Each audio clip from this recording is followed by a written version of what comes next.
América Latina, un territorio que alberga aproximadamente a 667 millones de habitantes, dotada de una diversidad cultural como ninguna otra. Sin embargo, sufre de problemas que no dejan que tenga un mayor desarrollo. El 10 de diciembre del año de 1948 se promulgó la Declaración Universal de los Derechos Humanos, que considera esencial la libertad, la justicia y la paz en el mundo. Tiene por base el reconocimiento de la dignidad y de los derechos iguales e innegables de todos. Pero, ¿qué es lo que no deja tener un desarrollo digno de la sociedad latinoamericana? Los principales retos que ha enfrentado y sigue enfrentando su población son: la pobreza es el principal de todos los males que aquejan a su población. En el artículo 22 de los Derechos Humanos nos dice: toda persona como miembro de la sociedad tiene derecho a la seguridad social y a obtener mediante el esfuerzo nacional y la cooperación internacional, habida cuenta de la organización y de los recursos de cada estado, la satisfacción de los derechos económicos, sociales y culturales, indispensables a su dignidad y al libre desarrollo de su personalidad.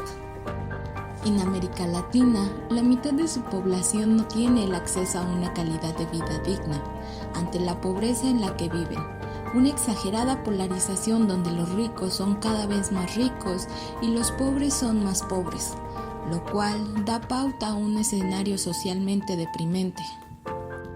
La discriminación y la desigualdad. En México, de acuerdo con el EDIS, encuesta realizada por el Consejo para Prevenir y Eliminar la Discriminación, la COPRED, con base a las personas encuestadas, consideran que el grupo con mayor discriminación son quienes tienen la piel morena, seguido de las personas indígenas. En tercer lugar, se ubicaron las mujeres, grupo que ha ido en aumento drásticamente, pues pasó del 2.7% en 2013 a 4.3% en 2017 y ahora 9.4% en el EDIS 2021. El cuarto y quinto lugar pertenecen a las personas del grupo LGBT y aquellas en condición de pobreza. México, desde la época del virreinato, comenzaría con su división de las clases, lo cual originaría el clasismo. Este se instituyó como un abismo de desigualdad a nivel de género, clase social y de territorio, lo que fomentaría a una sociedad fragmentada. Un acceso limitado a la educación. El problema no está en que los niños y niñas inicien su educación, sino que se mantengan en ella. Las cifras de deserción y repetición son mucho mayores entre los estratos desfavorecidos y las zonas rurales. De acuerdo con el INEGI, durante la pandemia, de los 33.6 millones de personas entre los 3 y 29 años que estuvieron inscritas en el ciclo escolar 2019-2020, el 62% de ellas no concluyeron el ciclo escolar, 58.9% por alguna razón asociada al COVID-19 y el 8.9% por falta de dinero o de recursos. Los sistemas de educación están fuertemente segmentados en función al estatus económico de las personas. No existe una buena infraestructura para una educación de calidad.